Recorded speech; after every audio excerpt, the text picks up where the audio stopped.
Chapter 3, Mind Your Own Business. Chapter Summary.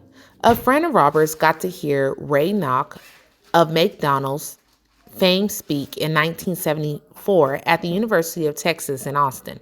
Afterwards, Ray agreed to join the students at their favorite hangout for a few beers. He asked the students what business he was in.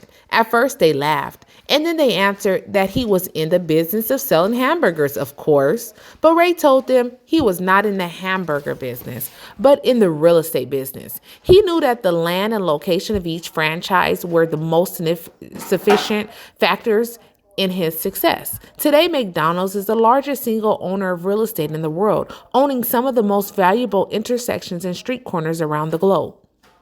Robert's friend took the lesson to heart and today owns car washes, but his business is the real estate under those car washes. So many people work for everyone else, their employer, the government, taxes, the bank, their mortgage. What Ray Kroc and Rich Dad knew was secret number 3 of the rich.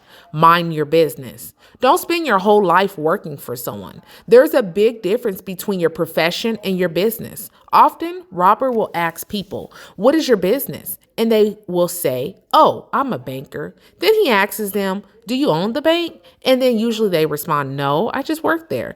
In that instinct, they have confused their profession with their business. Their profession may be a banker, but they still need their own business. Too many people spend their lives minding someone else's business and making them rich. Minding your business doesn't mean starting a company, though for some people it will. Instead, your business revolves around your asset column, not your income column. Promotions or a better job would only help you become more financially secure if the additional money is used to purchase income-generating assets. The primary reason the majority of the poor and middle class are officially conservative is that they have no financial foundation. They have to cling to their job and play it safe. They can't afford to make risks. And when hard times come, what many people thought were assets will not help them survive a financial crisis. That car has lost much of its value, those golf clubs the same. Too often, what a bank will allow a person to list as assets on financial statements are not true assets. Roberts was once turned down for a loan because the bank didn't like how much money he made from rent and was concerned he didn't have a normal job. But they were fine with him listing suits or an art collection and other personal effects as assets. Net worth isn't the measure that people think it is. Most so-called assets that people base their net worth on either aren't as valuable as they think, or if they have gained value, will trigger taxes on the gain if they're sold. So Robert tells people to start minding their own business. Keep your daytime job, but start buying real assets, not liabilities or personal effects that have no real value once you get them home. Keep expenses low. Reduce liabilities.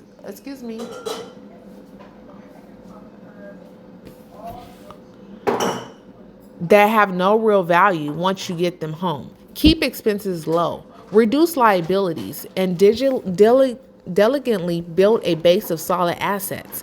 Parents need to teach young people this before they leave home so that they understand that a true asset is and won't find themselves trapped in a lifestyle of debt. Robert says real assets fall into the following categories: businesses that do not require his presence. He owns them, but they are managed or run by other people. If he has to work there, it's not a business. It becomes his job. Stocks, bonds, income-generating real estates, notes, IOUs, royalties from properties such as music, scripts, and patents. Anything else that has value, products, incomes, or appreciates and has ready market. Acquire assets that you love. Robert loves real estate and thus spends much of his time thinking about and shopping for it. If you don't like real estate, don't invest in it.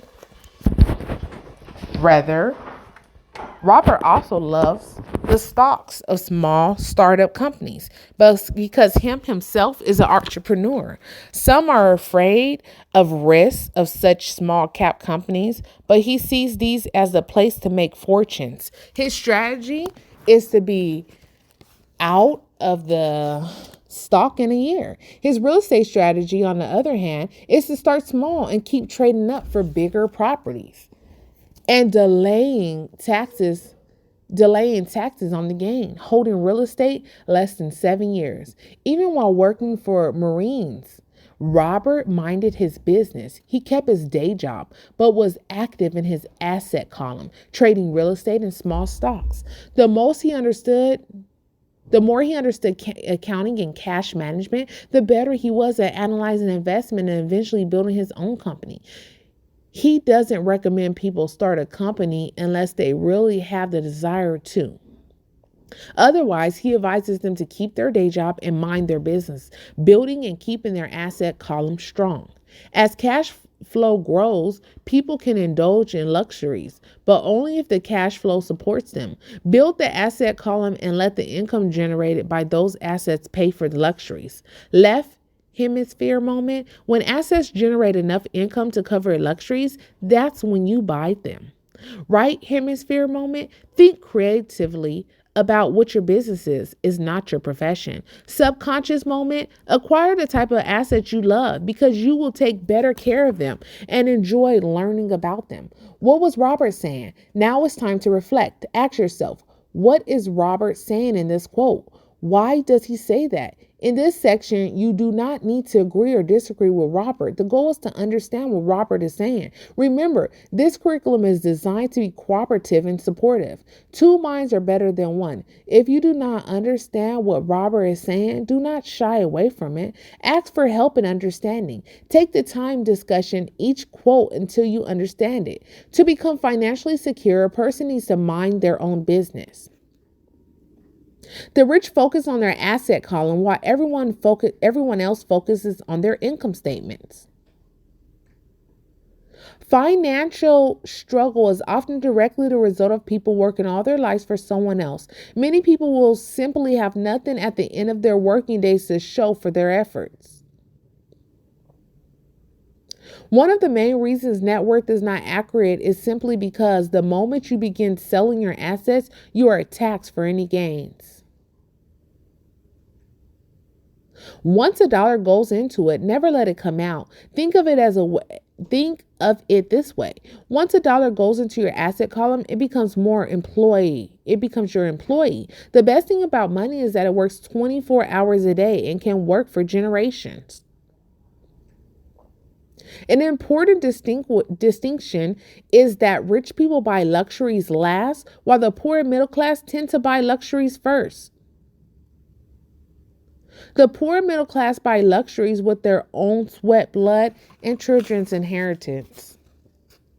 Additional questions. Now is the time to take the stories in this chapter along with you and understanding Robert was saying and apply them to you in your life. Ask yourself the questions below and discuss them with your study partner. Be honest with yourself and your partner. If you do not like some of the answers you are giving, ask yourself if you are willing to change and accept the challenges to change your thoughts and mindset. What is your profession and what is your business? How do they differ? What are things you might have counted in your net worth before reading this chapter? How do you view them now? Are the assets you're acquiring the type that you love? If not, how can you change that? What is the time you bought a luxury that your cash flow couldn't justify? What is the time you did so when it could justify the purchase? Compare how you felt in the two situations, both at the moment of purchase and later. Have there been people in your family who have spent their whole lives working for someone else only to end up with nothing? What would you have advised them if you could? Bond.